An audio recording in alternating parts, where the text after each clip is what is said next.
நண்பர்களே, நீங்கள் பார்த்து கொண்டு இருப்பது உங்கள் கௌசிகா ரிவ்யூ. சரி, வாங்க வீடியோக்குள்ள போய் என்ன நடக்க போகுது அப்படின்னு சொல்லிட்டு பார்த்தீங்கன்னா, இதுக்கு மேலே தாங்க மல்லி சீரியல் இன்னும் இன்ட்ரெஸ்டிங்காக ட்ராவல் பண்ண போகுது. ஏன்னா ஒரு பக்கம் நம்ம விஜயை காப்பாற்றியே ஆகணும்னு சொல்லிட்டு மல்லி தன்னை தானே கஷ்டப்படுத்திக்கிட்டு வீட்டை விட்டு வெளியே போயிட்டு இப்போ ரஞ்சிதா ராஜேஸ்வரி இவங்க ரெண்டு பேரும் பொல்லாதவங்க. இவங்களால நிறைய ஆபத்து நம்ம மல்லிக்கு வரலாம். அவங்க கூடவே இருந்தாலும் அவங்க ரொம்பவே ரிஸ்க் ஆனவங்க தான். ஆனால் அவங்க கூடவே இருந்து விஜயை காப்பாற்றுறதுக்கான முயற்சியில் நான் ஈடுபட போகிறேன். இதனால என் உயிரே போனாலும் பிரச்சனை இல்லை அப்படின்ற ஒரு ரொம்ப தைரியமான ஒரு மனதோட நம்ம மல்லி போயிட்டு களத்தில் இறங்கியிருக்காங்க. இந்த சமயத்தில் நம்ம ராஜேஸ்வரி ரஞ்சிதம் இவங்க ரெண்டு பேரும் என்ன செய்கிறாங்க அப்படின்னு சொல்லிட்டு பார்த்தீங்கன்னா, இந்த கதிரேசன் இருக்கால அவங்க பேச்சை கேட்டுக்கிட்டு நம்ம மல்லியை ஏதாச்சும் பண்ணலாமான்னு சொல்லிட்டு திங்க் பண்ணிட்டு இருக்காங்க. ஆனால் மல்லியை ஏதாச்சும் பண்ணால் கண்டிப்பாக அதை நாம தான் பண்ணோம் அப்படின்னு சொல்லிட்டு இந்த கேஸ் அப்படியே உல்ட்டாவாக திரும்பிடும். அதுக்கப்புறம் விஜயோட கேஸை நம்ம ஃபோக்கஸ் பண்ண முடியாது. அதனால மிஸ்டர் கதிரேசன் இப்போதைக்கு இதை பற்றி நம்ம யோசிக்க வேண்டிய அவசியம் இல்லை.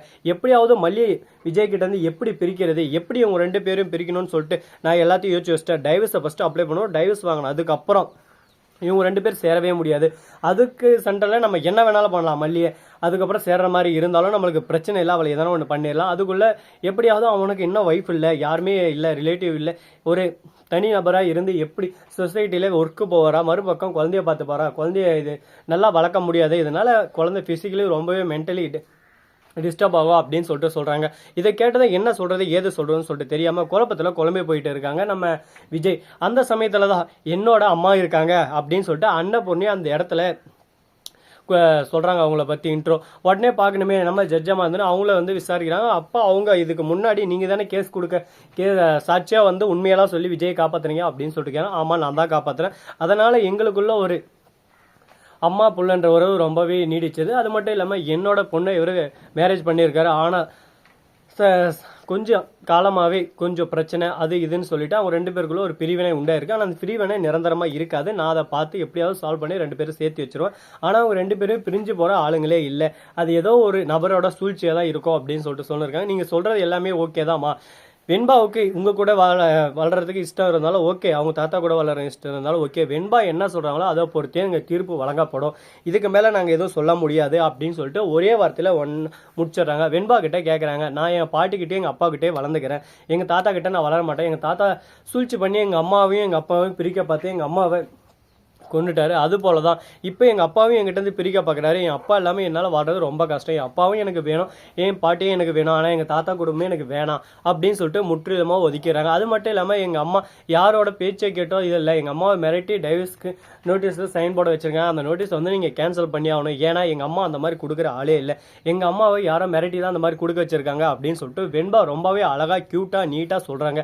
அதை கேட்கும்போது நமக்கே ஒரு பக்கம் என்னடா இந்த அளவுக்கு ஒரு பக்கம் டேலண்டாக திறமையாக பேசுதே புள்ள பரவாயில்லையா அப்படின்னு சொல்லிட்டு நமக்கே ஒரு பக்கம் சிந்திக்க தோணும். ஏன்னா அந்த அளவுக்கு ஒரு பக்கம் பக்குவம் எல்லாமே இருக்கு. அதனால பிரச்சனை இல்லை. சிந்திக்கிற திறமை இன்னும் அதிகமாயிட்டு தான் போயின்னு இருக்கு நம்ம வெண்பாவுக்கு. அதனால நம்ம கதிரேசன் இருக்காரு, அவர் நான் எப்படி என் பேத்தியை விட முடியும், என் மகளை தான் நான் இழந்துட்டேன், என் பேத்தியாவது என் கொடுக்கணும்னு சொல்லிட்டு நான் ஆசைப்படுறேன். இந்த விஜய் தான் அந்த கொலையை பண்ணது, அதுக்கான சாட்சி எங்கிட்ட இருக்கா அப்படின்னு சொல்லிட்டு சொல்றாங்க. என்ன சாட்சி, என்ன ஆதாரம் இருக்கு காட்டுங்க அப்படின்னு சொல்லிட்டு கேட்குறேன். ரஞ்சிதம் நான் தான் பார்த்தேன், கொலையை நேரில் பார்த்தேன், விஜய் தான் தள்ளி விட்டு கொண்டாரு அப்படின்னு சொல்லிட்டு விஜய் மேல பழிய போடுறாங்க. ஆனா நம்ம அண்ணா பொண்ணு இருக்காங்களா அவங்க வாயை திறக்கலாம்னு சொல்லிட்டு வராங்க. அதுக்கு முன்னாடி நம்ம ஜட்ஜாமாவே வாயை திறந்துடுறாங்க. சரி ஓகே, ஆள் சர்ச் எல்லாம் இங்கே செல்லுபடி ஆகாது, ஆதாரம் எங்களுக்கு முக்கியம். நீங்கள் பார்த்தேன்றீங்க, அதுக்கான எவிடன்ஸ் என்ன இருக்குது, இவ்வளோ காலமாக நீங்கள் எங்கே போயிருந்தீங்க, ஏன் இவ்வளோ காலமாக நீங்கள் இவ்வளோ பிரேக் விட்டு இருந்தீங்க, அப்போ நீங்கள் சொல்லியிருக்கலாமே, நீங்கள் நேயத்தை அப்படியே சும்மா நிலநாட்டுறதா இருந்தால் இப்போ ஒரு பிரச்சனை என்னதான் நீங்கள் வர்றதுனால எங்களுக்கு சந்தேகமாக தான் இருக்குது அப்படின்னு சொல்லிட்டு சொல்கிறாங்க. இதை கேட்டதும் என்ன பேசுறது ஏது பேசுறதுன்னு சொல்லிட்டு தெரியாமல் ரஞ்சிதம் குழப்பத்தில் குழம்பி போயிட்டு உட்காந்து இருக்காங்க. இதுக்கு மேலே ரஞ்சிதத்தால் அங்கே தாக்க பிடிக்க முடியாது. இன்னும் கொஞ்சம் ரஞ்சிதத்தை நோண்டி கேள்வி கேட்டால் ரஞ்சிதம் இது எல்லாமே என்னை திட்டமிட்டு எனக்கு சொல்லி தந்து பேச வச்சதுதான், மற்றபடி இது எதுவுமே நானா பேசலை அப்படின்னு சொல்லிட்டு ஒரே அடியாக மேட்டரை போட்டு உடச்சிருவாங்க. அதுக்கப்புறம் நம்ம ராஜேஸ்வரி கதிரேசன் இவங்க ரெண்டு பேருக்கும் சரவெடி தான், ஜெயில் தண்டனை தான் கிடைச்சிடும். அதுக்கு முன்னாடி இவங்களே கேஸை சுலபமாக முடிச்சோன்னு சொல்கிறதுக்காக சரி விடுங்க, அவனை பற்றி கூட எனக்கு கவலை இல்லை, எனக்கு என் பேத்தி வேணும், இதுக்கு என்ன முடிவு சொல்கிறீங்க, இல்லைனா நான் ஹைகோர்ட்டு போவோம், நீங்கள் எந்த கோர்ட்டுக்கு போனாலும் சரி வெண்பாவோட விருப்பம் இல்லாமல் யாருக்கிட்டே எங்கள் ஒப்படைக்க முடியாது. ஏன்னா வெண்பா விருப்பப்பட்டால் மட்டும்தான் ஒப்படைக்க முடியும். நீங்கள் உங்கள் இஷ்டத்துக்கு நீங்கள் கேட்டேன்னு சொல்லிட்டு தூக்கி கொடுத்துட முடியாது. அது ஒன்றும் பொருள் இல்லை, அது ஒரு உயிர், அது ஒரு குழந்தை அப்படின்னு சொல்லிட்டு அழகாக பக்குவமாக எடுத்து சொல்கிறாங்க. உடனே அங்கேயே நோஸ் கட்டு வாங்கிட்டு அந்த இடத்த விட்டு வெளியே போயிடுறாங்க. நம்ம ராஜேஸ்வரி அப்படியே அந்த கான்ட்ராக்டை கேன்சல் பண்ணிடுறாரு. என்ன சார் இதெல்லாம், உங்களுக்கு ஆதரவாக தான் நாங்கள் பண்ணோம், ஆதரவாக பண்ணால் என்ன ஜெயிச்சிங்களா, தோத்துங்க, அதனால உங்களுக்கு கான்ட்ராக்ட் இல்லை, அடாப்பாவி கொடுக்குற மாதிரி கொடுத்து லாபமாக பிடிங்கிட்ட பார்த்தியா, எப்படி இந்த லாஜிக் எப்படி இருக்குது தெரியுமா, உனக்கு நான் வண்டி கொடுப்பேன், நீ வண்டியில் போயிட்டே இருக்கலாம், ஆனால் அது எனக்கு எந்த பிரச்சனையும் இல்லை, அந்த வண்டியை நீயே கடை வச்சுக்கலாம், ஆனால் அது எனக்கு எந்த பிரச்சனையும் இல்லை.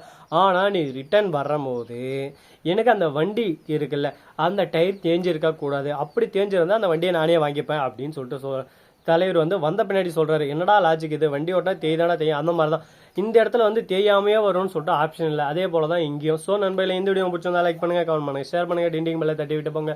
அப்போ தான் நான் போகிற அடுத்த வீடியோ உடனுக்குடன் வரும். மிக்க நன்றி. தேங்க்ஸ் ஃபார் வாட்சிங். Tata, see you. நன்றி, வணக்கம்.